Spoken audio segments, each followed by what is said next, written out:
Cantona, Gary Neville looking for his first goal for Manchester United, and what a time to get it!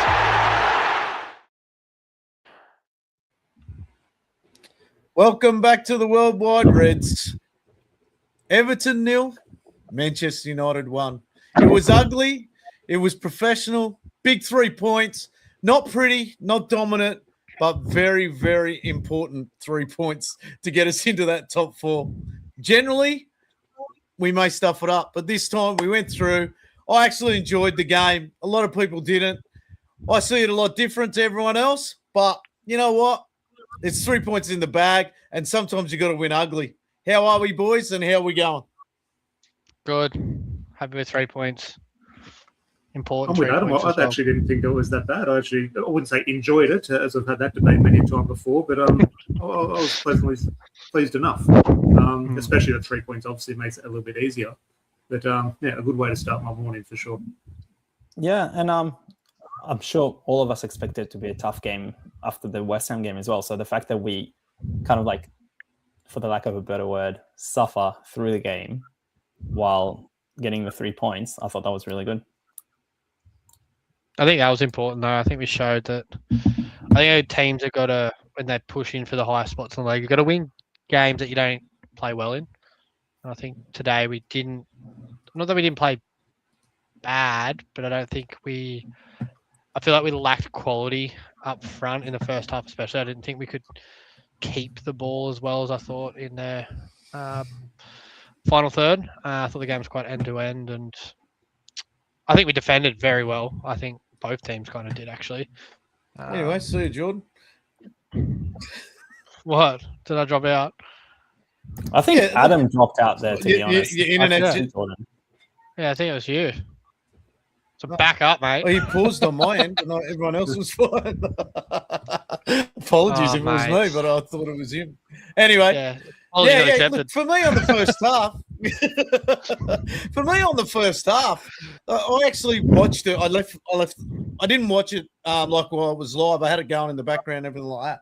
Come home and watched it without a mobile phone, everything like that. Just sat there and I watched the first half because I was listening to a few people on YouTube talking about players, not putting in and everything like that. And you know what? I watched the game, the first half, and I actually thought both teams probably played similar, but both teams, I think, were that keen to get 3 points today that there was a lot of ball movement and everything like that. Yes, we had turnovers and everything like that, but I think both teams wanted to rush each other, and it does become a scrappy game, but I don't think anyone was really lazy or anything like that. I actually thought the first half was without the goals, and as we're going forward, I still think we were always looking to pass forward before we went back or anything like that. I don't think in the first half early pass, like first, second, Le Mans, that ball could have gone anywhere where he went to kick it downfield. But you know what? I actually enjoyed the first half, even though there was no goals. If you take away just quickly on that, you take away the intricacies and the way we evaluate the performance these days in regards to what we want to see. Cast your mind back a year, 20 years, wherever you want to go, away at Goodison Park. That's what those games are. We think a new flashy stadium and sort of the football we want to play, it almost looks a little bit elite and sort of upper class in Everton's new stadium. Just say that's Everton away 10 years ago at Goodison Park. That's those games. It's tough. You're not going to play well. You're going to have to defend. You're going to have to defend set pieces. You're going to have to defend corners. That's what this game was. Anyone expecting a vintage footballing performance by Man United, they were in for a rude shock and they got it. So I think we can pick the bones out of the performance. But I thought it was going to be a challenge and we faced the challenge. I think James Gardner's quality, isn't he, for Everton? Every time I watch him play, man, he is quality. We need someone like that in our youth system to like come up this, that'd be nice. Don't even go there, Yoni. Yeah. But just to touch on what Tom was saying, I agree. I think, for the past 2 weeks since the West Ham game, I was sure this was going to be another difficult one. Like it's away in Goodison or wherever they want to call it now. And,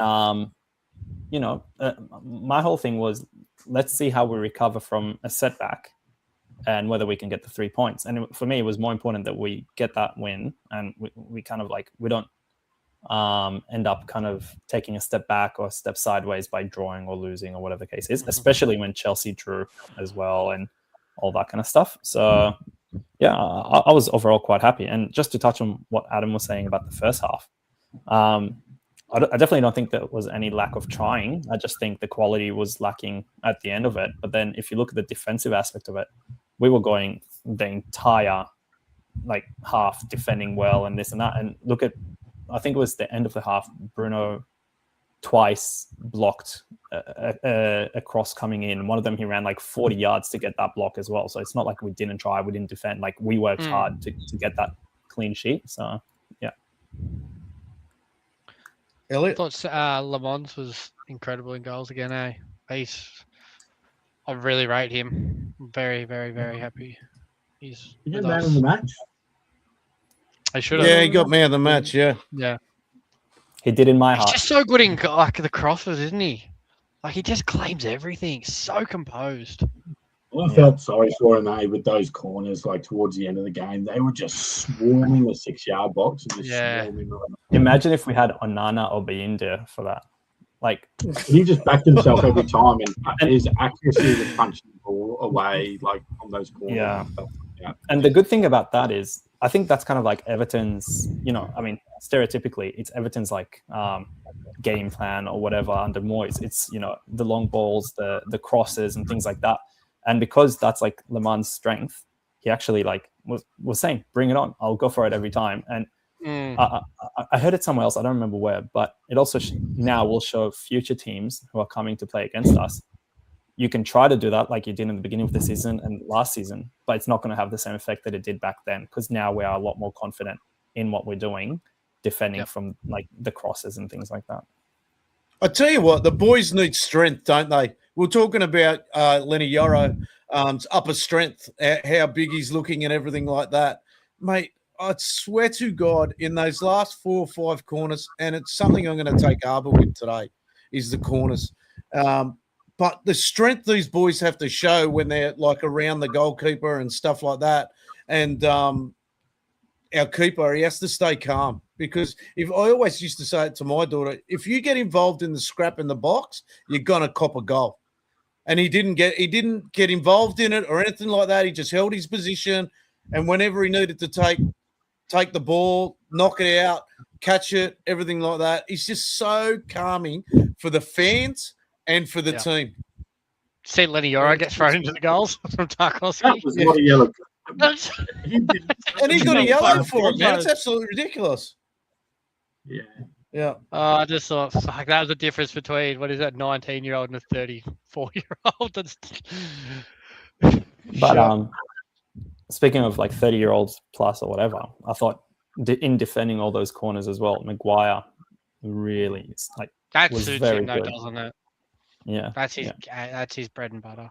I thought Lenny Yoro was good today too, considering. Well, it was baptism by fire for Yoro, like because he didn't know he was going to start the game and all that kind of stuff until recently. So it was actually nice for him to this is what needs to happen, just cop it, and he dealt with it quite well. So I felt the interesting part around this discussion. I agree with every single word everyone has said there. But our opinion and our view and the narrative around the situation would very much change simply the bounce of the ball. In terms of the amount of bodies in there, they had 10 corners. One of those hitting the back of someone's head or take a little bit of flexion up, and it bobbles in, and it bobbles in, and it's a 1-1 draw.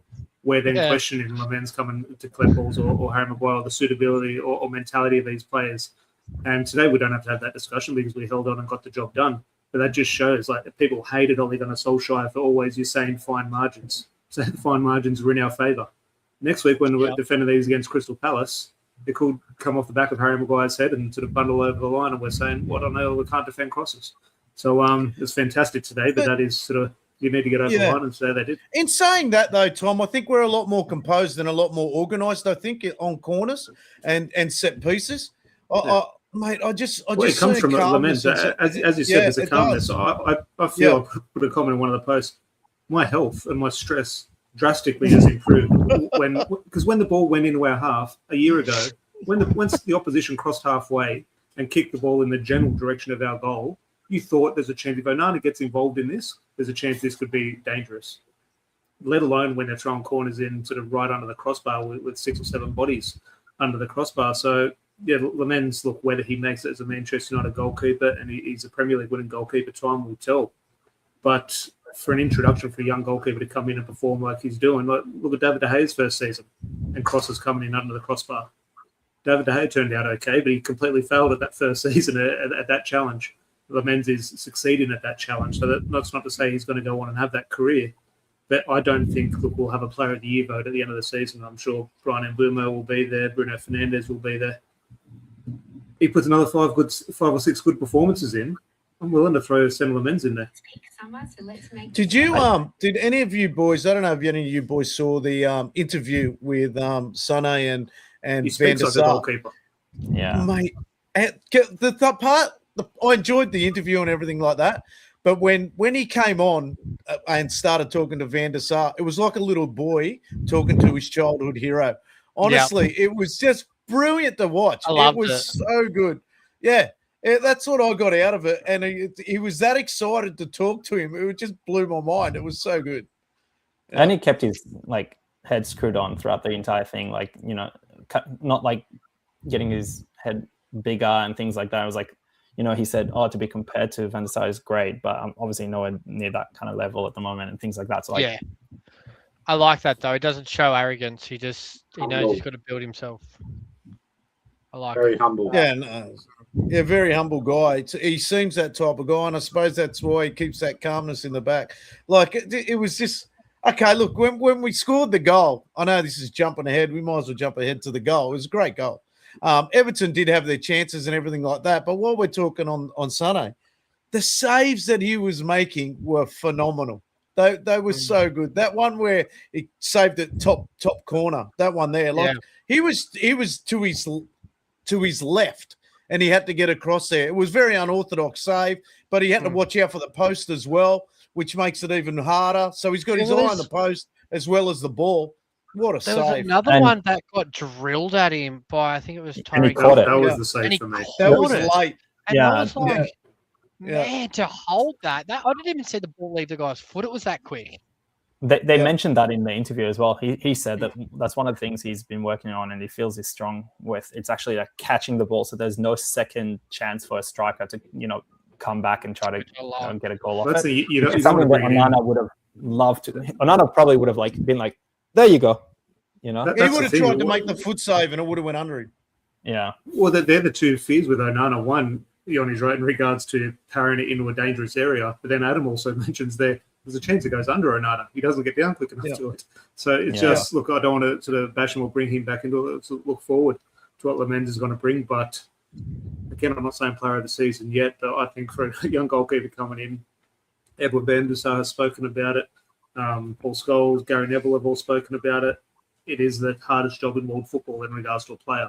Now, maybe the Manchester United manager is the hardest job as well, but for a player, the goalkeeping shirt at Manchester United weighs heaviest to me has been near brilliant for me. So long may it continue.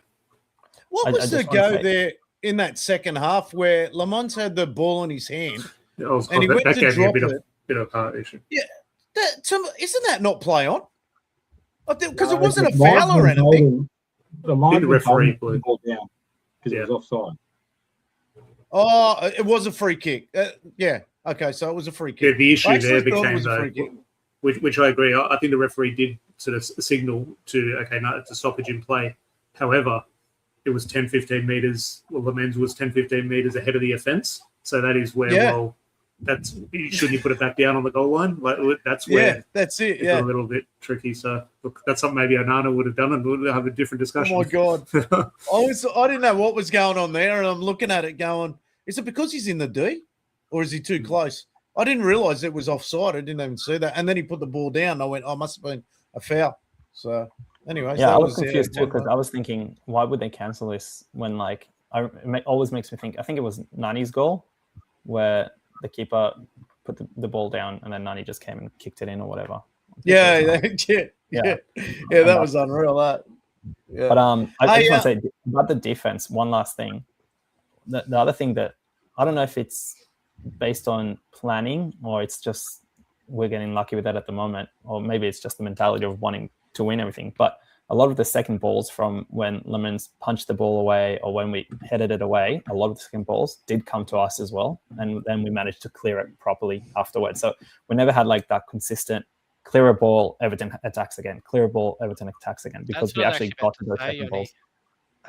When he actually doesn't catch the ball and he punches it, it's never into danger. He knows where he's going to punch the ball. It's always like corner kind of thing of the box. And with the system we play, we've always got someone on either side to pick that ball up.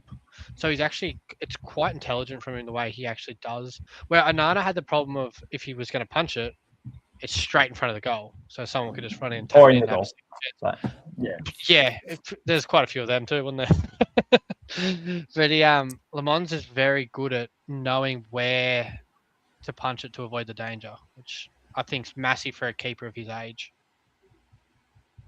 Oh, mate, he's punching. And even there was one there where I know we've basically made this a pot about Le Mans, but what do you call it? There was a group of blokes all together and he just came and claimed it over the top of them. It was over the top of a pack of three. Now, that is a hard save to make because he has to rise, he has to reach out, he also has to come down, and then he has to take it to the floor. Like I've seen Onana do that, and they're like 10 pins. He'll come straight through them and knock them straight out, so straight over. So, mate, the character, and then get a penalty. Mate, the character of Le Mans is what we need as a Manchester United goalkeeper. A, he's calm. B, he's very vocal. And I don't know if you blokes heard, you could actually hear him on some of those free kick set pieces and stuff like that, yelling at his players. On the corners, he was actually yelling at the referee, talking about the only place he can stand is behind the line as well. You could hear that very easy, that communication between him and the referee, which is great to see. I think that's very important. It's a wider debate, and we won't have time for it tonight, but it's started to be a little bit more prevalent, and everyone's sort of putting their 2 cents in. And usually I'm the furthest away from this debate. I don't like discussing rule changes. What Arsenal have done this season, maybe not so much Arsenal, but they've brought it to light. I don't think they do anything drastic which is sort of illegal. But the visual today of it just being like a rugby scrum or a Royal Rumble, I'm willing over the next 12 months to entertain a discussion about looking at changing some type of rule of corners or throw-ins in terms of that sort of attacking phase, because it's just not football. It's just a bit embarrassing, man. It's changing the game. I actually took a photo of it. This kind of shit here, this is what I was taking Arbor with. I'm sick of it. I've actually brought it up on the pod over the last probably 3 or 4, where, what do you call it? I am sick of wrestling in the box. Today was terrible. And you know what? It's not just in the Premier League. It's filtering down in our juniors and everything now, man. It's absolutely shocking. I watched 3 NPL games on the weekend, and all 3 games you had players wrestling in the box, and the referees did nothing about it. I don't understand it. Why are you allowed to wrestle on a corner? I don't get it. I really don't understand it. I reckon they'll be probably looking at that between seasons again, and then they'll say that they're going to clamp up on it, because that's kind of what they do between each season. Like, and then they have something new that they decide we shouldn't be doing this anymore, and then they kind of focus on that for that season. Like last season, it was the kicking the ball away during a stop or whatever the case is, and then we did have a similar kind of situation to the goalkeeper thing maybe 4 years ago or something like that, and it was the same thing. So hopefully that will stop it. Adam, you're right in regards to how influential it is. You see now 18-year-old teams, or the under-15s, the under-12s all started to, because they are watching the sort of the biggest product in world football, which is the Premier League, and that naturally trickles down. But a stat I saw, and it's a little bit away from that, but it's, again, the knock-on effect. Arsenal this season had spent 117 minutes taking corners. And I just think that's maybe that's normal. Who knows? I haven't seen that stat throughout previous seasons, but that seems like that's going to be a record. Like, that's just time wasted, and that's what this encourages. If you're 2-0 up and you suddenly spend 6-7 minutes a game sort of arguing with referees, getting the referee to stop it and halt the corner, and okay, they're coming to have to de-wrestle players. It's just Yeah, it feels like it's killing the game, and I think it is something worth the referees address. I think I had a bit of that stat specifically. I think they even said it was like 40 or 42 seconds per corner, something along those lines, like that Arsenal was taking. So I actually had a discussion about this on the weekend at one of the Premier League games, the NPL games, and Dino's got a comment here. What can they do? Follow the rules already there, but it's easily for mine. I think it can be fixed easy. I don't have a problem with players blocking. Yep, and I know I might compare netball. Netball, it's non-contact, right? But they block very well. It's the same in basketball. They block very well. And it's hard probably to do it in football. But when you're on a corner, you don't have to be holding like that. But it's not just the defending team doing that. The attacking team's the one that starts it. The attacking team starts it. Like that on Lenny Yoro was absolutely ridiculous, man. That was stupid. The moment a referee sees someone holding when the ball's in the arm, I'm aware you can't give a free kick when they haven't taken the corner. But as soon as that ball is in the air and someone's holding someone, if the referee gives a penalty, I can assure you, next week, not one person's holding anyone. Yeah, that's it. Like, it's killing the game, man. Like, that corners. Like, it's not enjoyable to watch. Do you notice, though, with the corners, it's probably looking into it a bit, but a lot of the attacking team holds the player. It's one thing we used to do when I played in MPL and stuff. If you're attacking, you hold the player until the ball is kicked, and then you let go, and then the defender is already wrestling you.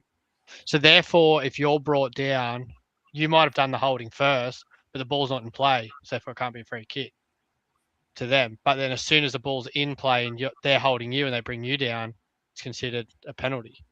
It's like a bit of like a dark arts thing that we kind of got taught to do. Yeah, but I get it. Yeah. But it's fucking I get the holding and everything like that. But don't you think it's going too far? Yeah. Of course, you're gonna hold the one in between the keeper and the keeper. The player always stands on the keeper, and you need someone there. But mate, I get why they do it, but I think teams are just, especially with the corners now, they're just having 4 or 5 big players to try and body other people. That's all it is. It's just holding everyone, keeping them in this little circle in front of the goal and just hoping the ball drops. Like, it's just chaos. That's all it is. Arsenal are just great at it because they create chaos on the keeper and then go back post. They go over the top of everyone, head it back across. That's where all their goals come from. I think they've got the 6-yard box there.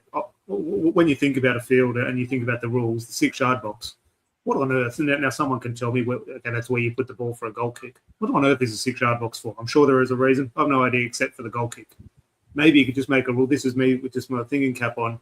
When you take a corner, you're only allowed 2 players per team in the 6-yard box. They've got 3 for a defending team. You've got the goalkeeper, and you're only allowed 2 attackers in. And once the ball's kicked, everyone can go wherever. But I'm just thinking, I can't be watching these rugby scrums. The bit that I find interesting is like, you think about how you head a ball in football, right? And you try and come onto it with pace and meet it at the right height. So you try and judge the flight of the ball. Fuck, man, I would not be able to jump while standing inside the 6-yard box and try and direct a header from an attacking point of view. From a defending, it's easy. You're already standing next to the player you're marking, and it's just a jumping contest, really. But if you're the attacking team, would you not want to be coming in and attacking the ball at the right flight? Like, I don't know. That's just me. But that's the way it used to be. You wanted to attack the ball. When you took a corner, you always put it on the penalty spot, right? Yep, and you come at the ball. You come at the ball. Now they want to sit it on the goalkeeper and everything. So it makes it, it just makes it more important for Lamont just to win that ball. The beauty about all this is Everton weren't rewarded for it. So hopefully they can go, well, that didn't work. We won't do it next week. We'll try something else. Hopefully that is a trend that can continue. The best part of it was that Everton deserved the corner at the end of the game and they didn't get it. And that made me so happy. Yeah. I want to move on to winning possession back quickly. I actually thought in that first probably 20 to 30 minutes of that first half, I actually thought, every time Everton won the ball, we were trying to win it back really quick. And I thought we started positive play moving forward every time. There was very, very rare. Actually, there was Delot actually Mazzawawi, when he came on in the second half, Delott went further up the pitch, I think, which I really enjoyed seeing that. Delott didn't have to defend as much. He really enjoyed attacking. I actually thought we probably crossed more in the first half than we did when Sesko came on, which I found really funny. But yeah, I really enjoy us. And it wasn't so much us pressing. It was sort of, now I'm not comparing this side to the old Barcelona side, but they used to have a rule you had to win the ball back within 3 to 4 seconds in that 2008-9 side for Barcelona. And today, I just thought, fuck, over the last couple of weeks, every time the opposition had the ball, we were that hungry to win that ball back, and I really enjoyed watching that. Yeah, well, that formation gives you the opportunity to win the ball back because it's same basics of triangles. You've always got someone to press the ball, and you've always got two people on either side at the right angle to not let them play forward.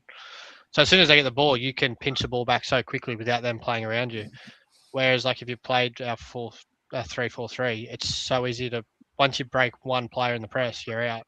But in a 4-3-3 or a 4-2-3-1, the press is 2 to 3 players. So I thought we were great at winning the ball back. I think we've been great at winning the ball back since Michael Carrick's come in and changed the system. I think it's a system thing, that though. Yeah, but don't you think I'm talking a lot about when we lose that ball as well. When we lose that ball and that changeover, we're chasing back really quick as well. So that player is making it. The player that loses the ball is making it his job to go and get that ball. And if he's not quick enough to go get that ball, he's getting back into a position where he can either get the second phase ball once the tackle's been made, and then we can push the pass and then go again. Yep. I don't want to bag any players.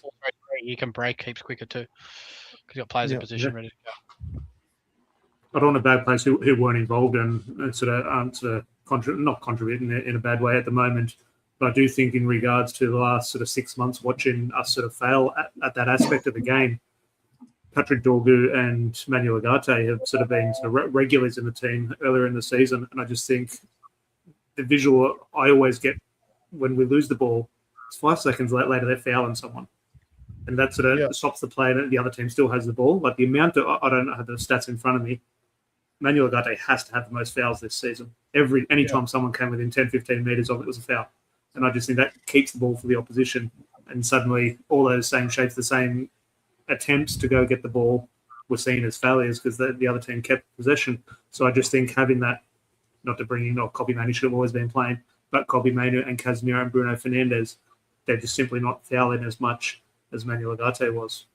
I will say he also has, I believe, the highest successful tackles per 90. So just that he does so many tackles. So some are fouls, some are not. But I would love to know big aspect of that could be the way we were playing before. So I'd love to know his recovery and then keeping the ball because I feel like he wins the ball a lot, but he fucking turns it over straight away. Yes, which is why we actually need him with if he was there with someone like a Kobbie, it actually maybe would make sense because he just gets the ball, gives it to Kobbie. Kobbie's really good at protecting the ball, handling the pressure, and then he can move it to the 10, who will be like Bruno. So, but yeah. Well, actually, if there was one thing that was doing my head in today was on a few occasions, I think it was Casemiro and Bruno. Whenever they pass to Kobbie, he's got 3 players around him, and they'll pass it, mate, and they'll pass it to him, and he's like the center of that pass, and then they'll go for a little, and they leave it. He does maybe beat the one, but the second, they're like a triangle around him, so they leave him no option. It was like, Casemiro and Bruno today didn't want the ball, so they just give it to. Mainoo played into him. It was at knee height, and he just drilled it at him. And he had 2 players on the left and the right of him, and Mainoo tried to bring it down, turn. And I'm thinking, that is the stupidest pass you could play there. I think Casemiro must have thought he was in retirement over the last 13 days. Seriously, we did look a little bit, especially just in regards to what I played, especially in midfield. Here we are, sort of celebrating, thinking, okay, we've got the job done. It was we were sort of past the challenge that was proposed to us.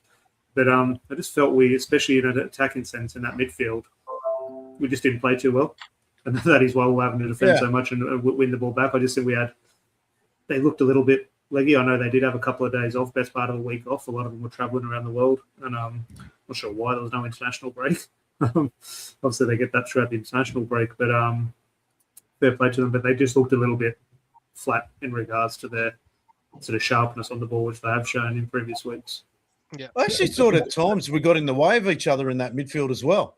It was starting to do me head in. Dumo was go, Elliot. Sorry. I'll tell you what I thought didn't work for this particular game, and I'm not sure if you noticed it, especially in the first half. It was just that interchanging within the front three. It was quite fluid, and you saw it on like Ahmed at the 9, and Bremo maybe out on the left, Cunha out on the right. And I just don't feel like that sort of fluidness really suited that type of game that we were playing. And I've noticed that, I guess, a few times in Carrick's, I guess, tenure so far is there seems to be, I guess, quite an interchange in that front three. And sometimes it can overload spaces and sometimes it can do the opposite of that. And it works more when we're able to counterattack more. And I think you saw the success in that with the goal that we scored in the second half. How, I guess, a bit more of a structure, doesn't work, and that fluidness will work in a open play type of game. And I was just sort of baffled me at times where I'm like, why is Ahmad sort of directly through the middle in the number 9 position? Yeah. And it just, and I think, Sesko now has probably proven time and time again over the last 3 games how influential he can be enough. And you'd surely expect him to probably start the next game. And I know we've talked about it in and outside of the pod on Messenger that, we'd like to see Ahmad maybe come off the bench, and that's where he's probably going to be suited more. But then you'd argue against that because Sesko's come off the bench and scored in the last 3 games. I've got to, when we get onto that, I've got a thing with Sesko coming off the bench, which I really like at the moment. Yeah.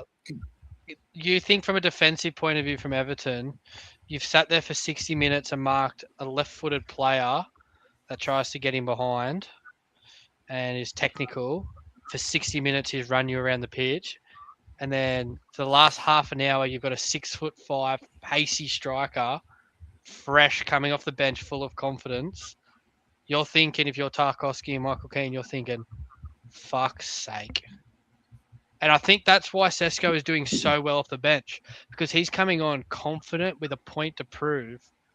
And I think he's making defenders. It's Michael Carrick's doing the right thing with starting Mbeumo up top, because he's completely a different profile player. So it's not like a like-for-like swap. So when a defender gets used to defending someone, showing them one way, knowing the distance on how to jockey, how many steps back you got to give them, which side of the ball you want to press when they go to dribble with it, what side of the foot they use when they run with the ball, all these little things. And then you've just gone, as soon as they learn that after the first half an hour of the game, you've gone, righto, he's a 6'5", confident, rapid striker who is going to make you question everything you've just done decision-wise. And I really like that. I like it when you've got someone that's not a like-for-like swap up top.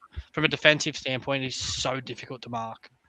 And to be successful, to win whatever trophy at this elite level, you simply need stuff like that off the bench, because just in theory, and even at the top level, but especially you work your way down to sort of park football, pretty much a starting 11 is the 11 best players, and the people on the bench are worse players. So a lot of the times when managers, we're screaming on TV, make a sub, they've got the same real thought process as us in regards, no, I'm playing my best players. If I take one of them off, I'm putting on a worse player. Why do I want to make us weaker? In theory, that's a lot of the thought process. So that's why they're sometimes a little bit hesitant to make subs. But at that level, if you can bring on, so I don't know what Sesko costs, a 60, 70 million pound, you're not a bad player.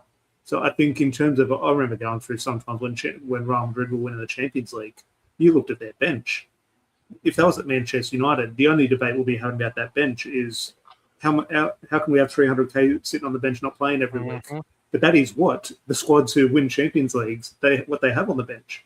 So when we see Sesko on the bench, we think, we've got to play our number one striker. He costs a lot of money. He's got to be playing. Well, yeah, ideally. But in terms of the best teams, they have those guys on the bench. That's not me saying Sesko should be on the bench next week. But I just think it is the problem we do need to sort of gratefully accept. Yeah, I do agree with Elliot, though, saying Ahmad should probably start and Sesko should come in. I do think that's a valid point. I'd like to see Ahmad off the bench, but I really like Sesko coming on for the last half an hour at the moment and being so much more fresher than who he's running against. Because in that goal, man, if you shocked look how at quick how he was. fast he got up that field, man, He should have had a second. He should have had a he should have second. had a second. I was going to get onto that as well. He should have He was scored talking, mate. tapped it out from under him. But Yeah. and the composure when that ball comes across, I reckon 6-7 weeks ago, he tries to take a touch there. Yeah. And Oh, then that was my fear that he was going to take a touch. that his Especially head was because he over went the to his ball. right foot as well. Like, Yep. But he just hit that. He came into that with so much pace. Like he didn't slow up sprinting into that box at all. He wanted to score, and I think that's so important from someone coming on the field that wants to make an impact like that. I thought he was exceptional when he came on. Other than he didn't. Not to put a dampener on it, and second. I just want to join in the celebration of talking about Sesko's goal and his performance. If that was at the other end and that was Man United, the defending from Everton, why did they have only one player back? It wasn't like they were chasing the game and it was the 95th minute. They're throwing everyone forward. It was like one ball from Cunha and it was a foot race. And I just said, where are the Everton defenders? And then Shesko's obviously beaten Tarkowski in a foot race. Keane seems to get forward a lot for Everton, doesn't he? Like he's the one that that had that shot. And he just doesn't seem to care. I don't know. It must be something Moisey's telling him. Just go and attack. Maybe and he gets in they get in the United box a lot, even when it's not set pieces or anything like that. Yeah. It's because he remembers his roots. Yeah, I just think like moving forward, like, you know, the current variations that we've got is Sesko off the bench for that impact. You know, there's only going to be so long that we can use that as a bit of like a way to exploit teams. And, you know, I think we've got Palace on the weekend and then a follow-up fixture with Newcastle at St. James's Park midweek. We've got to be maybe having a bit of a look at sort of what's another way that we can exploit teams. I'd start him against Palace. I wouldn't start him against Newcastle. You know what's interesting on that? Oh, you go first, Elliot. Sorry.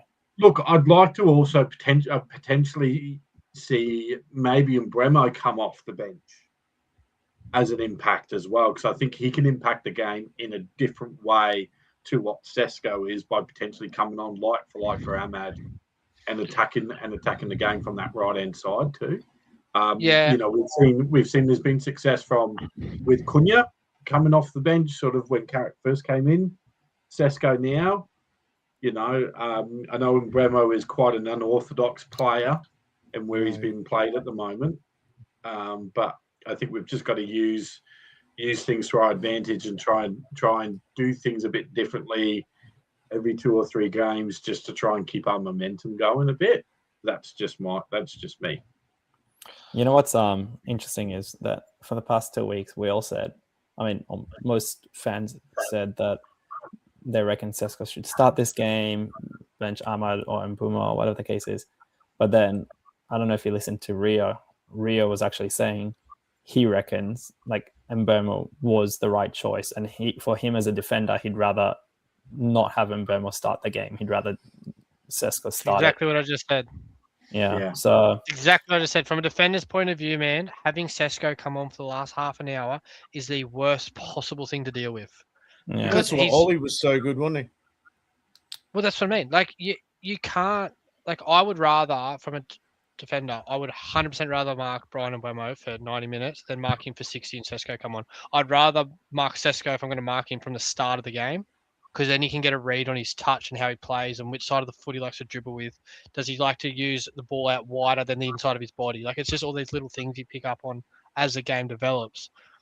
Brian Mbeumo is quite easy to understand that he's so left-footed and he's so direct when he plays.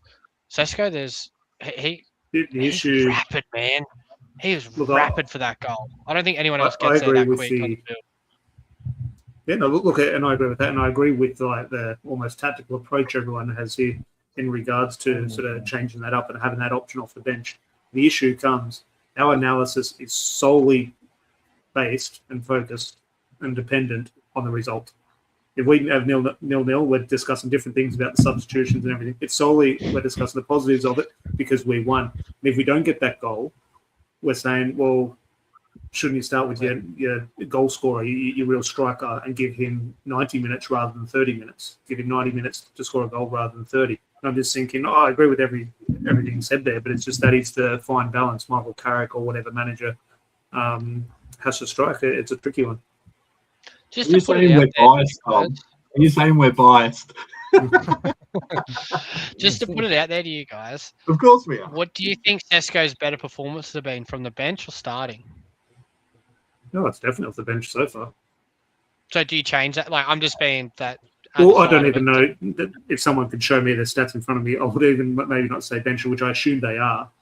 I would say more so. I'm saying better performance from Šeško late on in games. Has he started those games and he's done well at the end, or has he come off the bench? I'm not sure. I don't have those specifics in front of me, but it definitely looks like it at the moment in regards to when that game is a little bit stretched and one or two defenders, have one or two different motives. Maybe someone's on a yellow card, maybe. So he's still one of those ones in terms of. It's also hard to judge because, I mean, like, his 6 goals in 7 games or whatever since Amorim left have been also, as we've changed the way we've played, and he hasn't started really a game since. So you can't, like, it's nice to say, it's because he's coming off the bench, he's doing well, but you don't know if he would start these games, he would do well because the system is. Oh no, that's exactly what I'm saying. I don't. So, I'll just put that question out there. Yeah, the thing, I've got a couple of. Our system now matches the way he played at Leipzig. Very, very, very much similar. I've got a couple of comments in the chats here. I'm not even going to try and pronounce that name. How do you reward Šeško for his contribution in the last 3 to 4 games? You say that's your job. Monitoring. It's hard at the moment, man, being that we're not. You in reward the games. postman for delivering the mail, as Roy Keane would say. Yeah, Right. That's a tough one. But that's what Carrick has to do in regards to it. We can all Yeah. sit here and agree, okay, Šeško has to come off the bench. And Michael Carrick can share that same view. No, that's working for me. However, in regards to, we've been debating the last 6 weeks in regards to what's a coach versus what's a manager. He has to manage the personality of Benjamin Šeško now. Šeško wants to start. So even if Carrick thinks, no, it's the wrong option, he still has to keep Šeško on side, and he might have to start him in a position where he doesn't feel he has to start him because he has to manage, and that's the same for every single player. So that is he does need to be rewarded. Does that come this week with a start? Who knows? But that is the fine balance of keeping this group happy. I'll be honest with you, though. But you know what? I just, over the last few weeks, right, Carrick's, when he's got us those winners in the probably last 3 games, Carrick's gone straight up to him after the game. He's gone straight up to him after the game, had a chat with him. It's like Šeško's really happy. I think he's got that Sane mentality where he's happy to learn, and he's got a calm mentality as well. As much as players want to start and everything like that, I think he's really managed. Carrick's really managing him really well. He might be comfortable just coming into the game late, and he's been rewarded by getting that goal. I think that could be part of the reward. Yeah, and I wonder if it could be something to do with the mentality of where you're coming from as well, because it's not coming from a huge footballing nation and going to all that kind of stuff. And same thing I would say with Le Mans as well. They're coming from smaller kind of footballing nations, and they're now playing for Man United, so they can appreciate that. They're like, wow, we really representing our country at one of the biggest clubs in the world, kind of thing. Well, what you said there, Adam, it goes back into my preference in regards to wanting a manager, not a head coach. The players know what to do when they go out there. You need to keep them happy. And I think at the moment it does look like good management of Benjamin Šeško. It definitely is. To me, it looks like that. It's especially after games, and you can see Bruno. Every player went up to Šeško at full time today. Every player, because just to keep that confidence up, and he's understanding the way things are evolving, and just it was beautiful. I would have crushed United to get that draw today because they did work hard, and as much as our keeper was making a lot of saves, that's his job. Well, we went away from that when we've had these other goalkeepers in there going, oh, what a great save. And it was a basic save, right? He's making the basic saves now. And now we're looking at it as if he's just doing his job, which is fantastic. And that's what we want. And it's the same with our striker. He's now finishing the ball off in situations where it was a beautiful ball by Cunha in the first place. And then Bumo then drew the player. Sesko showed good speed. He was in the right position to finish that off. He was running straight down the middle of the pitch. He let himself set up just to the left a bit to the D. And he knew the goalkeeper would come out at him. Finished it lovely. And it was every player in that situation carried the ball perfectly, in my opinion. Yeah, it's the sort of goal you want him scoring, really. Like, Yeah. I know he scored some highlight reel goals, one of the guys said at the start of the season, but that's not a highlight reel goal. That's the build-up, maybe, but that's the sort of goal you want your number 9 scoring. Well, that's why I put in the group chat. As soon as he scored that, I said that is a striker of confidence and clinical. Yeah. Like he knew what he wanted to, how he's going to finish that before the ball even came to him. What I'd like to see, and I'm sure someone has a stat for it, but especially the last sort of 6 weeks since Michael Carrick's come in, but even before that, 1 or 2, if you get add up the points Shesko's goals have equated to, in regards to it seems like they've scored some big goals. Even the ones where they got us a draw here or there, this is 3 points because of Shesko's goal. So I think at the moment he's not scoring 1 goal at the end of a 4-0 victory, which means nothing. No, they're important at the moment. goals. He's scoring big goals, which is that's huge for everyone. That's huge for Shesko. That's huge for the team and having that confidence of him. And in regards to the way pressure is built, that's huge for the fan base to have that confidence in him, and sort of we won't sort of get on his back too much when he does have a bit of a lean spell. Even under Amarin too, he scored some pivotal goals, didn't he, before Carrick came in? So, yeah, I think you start him against Palace. Jordan. Yeah, I think you start him against Palace on the weekend, but you probably play him off the bench against. Yeah, I wouldn't start him against Newcastle. I'd start someone that can get on the ball in front of him. I'd almost start Cunha as a 9 against Newcastle, because especially against it, and I'd just try and sit on the Dan Burn side of the defence. Look, if there was a negative in the game, like I've got to talk about it, is when we did score, we started sitting back again, and then the Everton was starting, and that's when all the corners really started coming in rampant. We did sit back a bit. We did start turning over the ball a lot more. Carrick started making a few defensive subs as well. So if there was anything I could really pinpoint in that second half was when we did score, and then we started trying to sit back on that 1-0 instead of trying to go for it again. Even though Sesko did have that other chance, but I can't remember another shot on goal or other than that one. Okay. Whatever happened to Shea Lacey? Where's he at? I like to see him come on at the end there and try and run the ball. Unfortunately, I think he has a bit happening in his personal, not him specifically, but his family. Yes. I think the club might be sort of giving him a bit of that's time off. But yeah, okay, that makes sense. Because I think he would have been a great player to bring on for like one of the wide players today, because he just runs the ball up, and that's what you need in those games. You just get the ball up the other end. Just a player like that off the bench would have helped. Because I think when we did make those defensive subs, like you said, Adam, we went defensive. Simple as that. You know what? It was funny. Like when there was like 3 minutes to go. Probably it was an injury, and he brought Aiden Heaven on. I don't know why I was nervous. I don't know why, but I was nervous for him to come on. I think that's just such a high pressure situation to bring a kid on. The corners were building up. Just the percentages of 10 corners. As I said, we could defend it perfectly. We could just ricochet off somewhere. Harry Maguire could do a fantastic header, but he could head it into Tarkowski's head and bundle in over the line. Like, it was just the percentages suggested a goal was coming.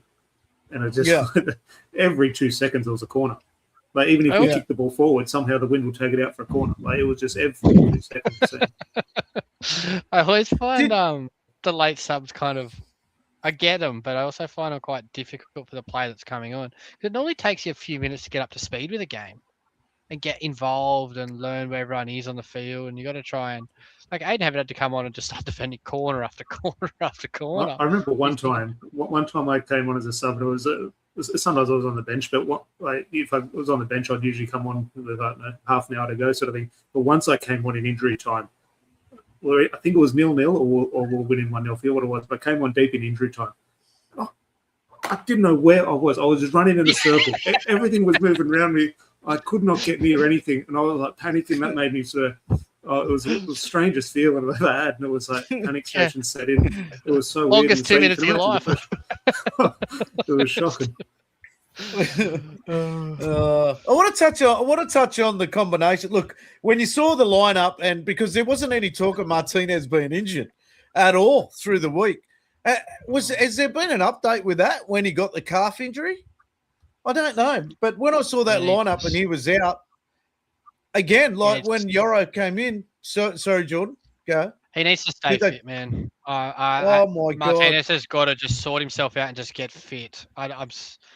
He goes on like these 5-game runs, gets injured, then he got another 5-game run, and he'll be out for the rest of the season. And it's just like, I just want him. I want him for a full season, fucking at his best. Yeah. I've got a comment here. The negative on our game is Diego Darlo. Look, I can't put shit on him on this game. I really can't. Because I actually thought he was very good. I actually thought he was good. He even threw a step over in there. He had a good shot at one time. His movement back into the middle. That was close. That was very close. I think he had and I'm the first one to criticise him. Yeah, I think he had one point where his pass to Bruno was not good when Bruno was running. I think that was this game. But yeah, but if you're gonna say that, holy shit, man, we could go to town on Bruno. Yeah, but I was gonna say, aside from that, I thought he was really good, and really everyone was misplacing passes, so it's not like just him. Yeah, and I'll say it again. I think it's due to that both sides were so in each other's face. Decision making. Look, as much as we can say they're professional footballers and everything like that, mate, when players are in your face and you've got to beat a player 1v1, there's only a certain amount of players that can beat players 1v1, no matter what level you are at. I don't care what anyone says. It's one of the hardest things in the game you can do is beat a player 1v1, and it's not spoken about enough. It really isn't. It is probably harder nowadays. It's really hard. It's probably because they harder sit nowadays. off you a lot. Yeah.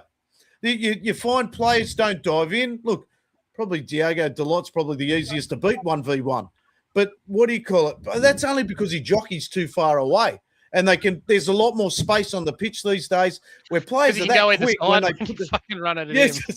You go either way. Yeah. So but there's that much room when they put the ball behind. I don't believe that's a 1v1. If you can do a trick and beat a player 1v1, mate, I was never quick, but I could do a fair few tricks to beat a player. But once I beat that player, I'd have to pass straight away, right? I was never going to beat a player for pace. But what do you call it? It's one of the hardest things you can do is beat a player 1v1. It's never spoken about. Well, and all it comes down to when you're a 1v1 attacker is they've got to have confidence and be able to. It's whoever bites first in the situation usually loses. So as a defender, you got to draw them to make the first touch to come to you, and then you can come in and pinch the ball. Or if they're going to go on the inside, you can draw them so they take that touch inside and double up.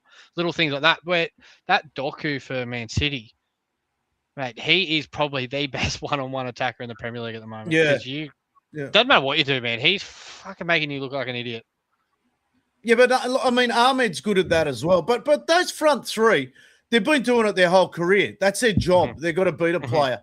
But as soon as you start dropping into, like, say, a left or right back, I think Luke Shaw does it occasionally. He'll beat that player 1v1. You're starting to get Mazraoui will do it on occasions. And then Dalot did it like a couple of times today. And like if we can beat that player 1v1 from those back players, that creates an overlap straight away. And it will create a 3-man overlap because everyone then slides across. It's really a skill in the game. If your team can master that, you're winning leagues all the time. Maybe Patrice Evra used to do it. Dennis Irwin used to do it. And then you used to have Rio Ferdinand and Vidic. That would be the player 1v1. You saw it today, actually. Harry Maguire wanted to carry the ball more than Casemiro. That's one thing that Martinez was good at, but he would do it in the I invite pressure onto me, and then as you are really close, I will dribble past you, and that would actually that's something we miss, because then you take that one of the attacker or the midfielders out of their game, and then he has the space to make the pass. That's one thing I used to do a lot when I played football. When I played like the 6 role, is you just pick the ball up off the centre backs, wait for the player to come to you. And if he's coming on the right-hand side, as he goes to dive in, you just tap it past him on the left and you just skip past him. I'm not a quick player, but you just utilize the space and his momentum to go past him, then he's out of the game.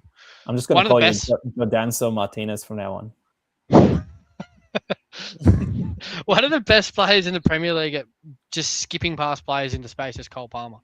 He makes it look like he's just effortless. Like, he is so smart with his awareness of where just to dink the ball into space and just go past the player. Because once the ball's out of range for them, if they touch it, it's a foul. Yeah. So you can, as soon as, even if your touch is bad, you can just wait for the contact and you get a foul. Well, just on that, Jordan, and there's different ways. We have a visual of beating players, and the visual we have, the way we've all grown up, is the winger getting the ball, dribbling towards the fullback and going past them. In regards to the reality of how important it is on a game, I don't know the stats in front of me. I'm sure Lionel Messi sort of led the stats, and then players like Iniesta. I think in that great Barcelona team, in regards to what would be defined in a stat as a take on, it was Sergio Busquets. In regards to the amount of times he was able to just beat a player just by sort of almost one touch and going past them. And if you can beat any player, whether it be a fullback or you beat their striker, at the moment you can, as Adam said, the importance of it. If you can beat one player with the ball and simply put him on the other side, and then you've got a little bit of space, it changes the picture of the entire game. And Sergio Busquets was breaking lines just with his touch. And it doesn't just have to be the winger. One of the most underrated footballers of all time. If you watch the way he plays the game, he makes it look like he's versing under sixes out there. A debate for another day, but I was having it with a couple of mates the other day at the pub, and I've gone through it, and the personal preference, of course, you can take your pick. In that 6th role, I'm happy to listen to Busquets being the greatest ever. Everyone will have different preferences, of course. We got 20 days off in a few weeks. We might bring that on. I'd love that discussion because, man, I used to idolize up my game on him. I used to literally watch Barcelona's midfield play because I used to play the same position as him, and I used to, because I wasn't the quickest at all when I played, and he's slow, but he makes it look so quick. So you just watch him and think, oh, I'll try that in the next game. I'll fucking fall over the ball and roll my ankle. And they score.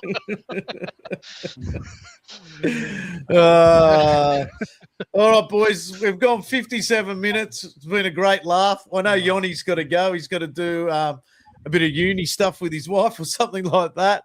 But it's been good. I've got a couple of shout-outs today.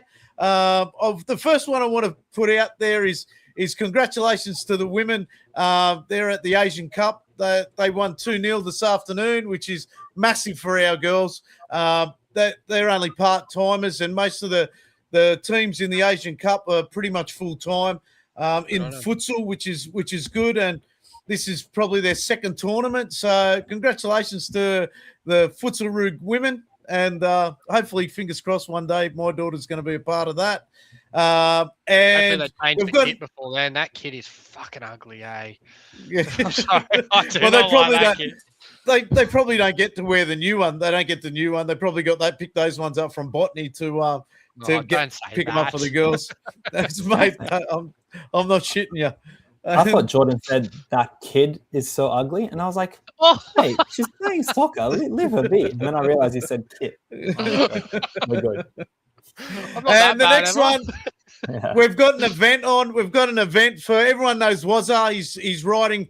He's riding from Perth to Adelaide to Melbourne. He's currently in Melbourne, and he'll be on his way to Sydney. He arrives, I think, around the 6th of March in Sydney. So 6th or 7th, maybe something like that. And we're having a night at Shay's Bar on the 8th at 5 p.m. Everyone's welcome. Boz is coming. They're going to have a camera crew. It's a gold coin donation. They're going to have raffles and everything like that. We're going to raise money for UNICEF because it's his goal to raise $1 million. And he's going to ride across America and hopefully catch up with Bex over the World Cup. So put that into your calendar. It's been put on by United by Mark. So Mark O'Connor's starting to get a few events going and things like that. So if you want to join Mark, he's on Instagram and he'll be posting all this kind of stuff. So, which will be a great event. So we've got Wazza, and we'll probably have a fair few of his relos there, the Mongolian group there and stuff like that. So it'll be a great event on the 8th of March. The day before, we'll be watching one against Sydney FC. So Yes, we will.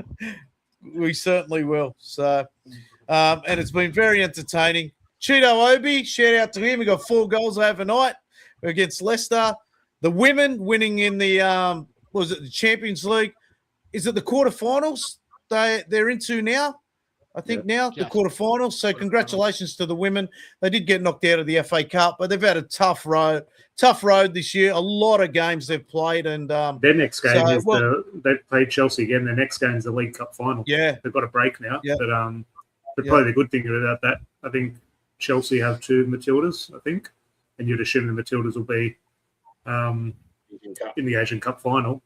So chance of silverware for the girls in a month's time. Yep. So good on the girls. It's great to watch them, and it's really good. They still got Ella Toon's not back for them yet. So she was in your way at Goodison. Was she? Yeah.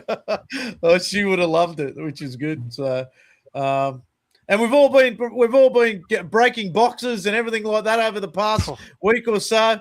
And so we'll probably, I know Jordan's keen to do a collector's pod maybe Thursday. So if work doesn't get involved or anything like that, so we may do a collector's pod Thursday night. So we're always looking to do stuff. The reels will keep coming. We'll keep having fun. We'll keep enjoying watching United at the moment. So thank you, boys, for coming on.